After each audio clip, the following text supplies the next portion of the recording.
भी यहाँ पर जीत सकते थे, डेरिक भी जीत सकते थे, सैमसन भी इनमें से एक नाम हो सकते थे।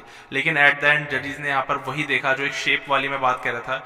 डेरिक के अंदर एक बहुत अच्छी शेप है, सैमसन की मैंने बात करी थी कल वाली वीडियो में, लेकिन डेरिक के अंदर एक बहुत अच्छी शेप है और साथ ही साथ शेप के बहुत अच्छी क्रिस्पीनेस भी है। तो मैंने कल यही बोला था कि अगर ये सैमसन को जिता देते हैं ना तो सिर्फ ये शेप को जिताएंगे, लंबी हाइट वाले एक्स फ्रेम वाले एथलीट को। लेकिन अगर ये डेरिक या हार्डी में से किसी को जिताते हैं तो इससे समझ में आता है कि जजेस शेप के साथ साथ कंडीशनिंग हार्डनेस की भी वैल्यू करते हैं।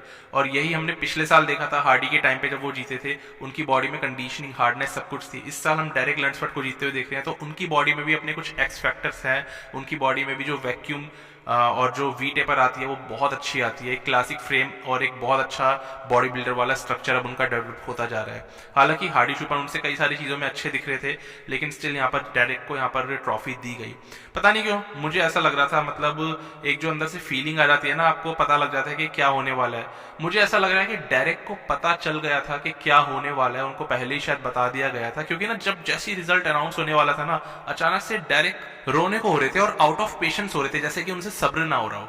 ऐसा तभी होता है जब आपको किसी चीज का पता हो कि ऐसा होगा ही होगा और आपसे सब्र नहीं हो रहा, आपके इमोशंस बाहर आना चाह रहे हैं पर आप कंट्रोल करके खड़े हो जब तक कि आपका नाम अनाउंस ना हो जाए।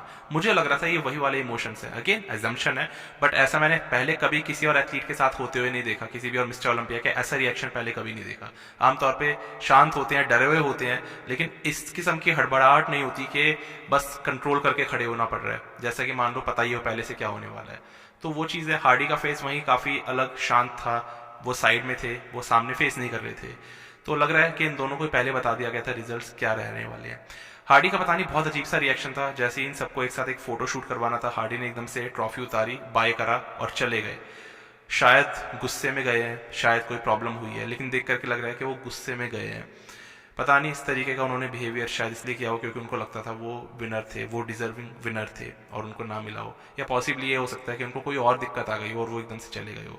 पर थोड़ा अजीब लगा, 1 मिनट के लिए और रुक भी सकते थे, लेकिन ये ऐसा मूवमेंट होता है ना, डाइजेस्ट नहीं होता है। आप सोचो फिल हीथ ने जब शॉन रोडन से टाइटल हारा था, कैसे उन्होंने डाइजेस्ट करी होगी वो वाली चीज़। एथलीट्स ऐसे ही हारने के बाद में कई बार डाइजेस्ट नहीं कर पाते हैं, तो हार्डी शुपन का शायद ये मूवमेंट इसीलिए आ रहा होगा।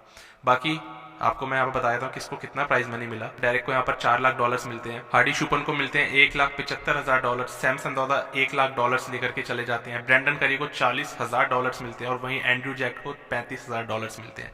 तो ये थे सारे के सारे रिजल्ट्स, ये था मिस्टर ओलंपिया का कंप्लीट एक रैप अप। क्लासिक और मेंस फिजिक का भी आपको मालूम है रिजल्ट्स आ चुके हैं, ऑब्वियसली जब ये खत्म हो चुके तो वो उससे पहले खत्म हो चुकी है। अच्छा ये देखो इसके अंदर में सारे एथलीट्स का हाथ ऊपर कर रखा है। हार्डी शुपन अचानक से यहाँ पर भी अपना मेडल निकालते हैं और फिर वो यहाँ पर कॉन्ग्रेचुलेट करते हैं डेरिक को, और इसके बाद फिर कुछ होता है कि मेडल पहन लेते हैं और फिर उतार के चले जाते हैं फाइनली।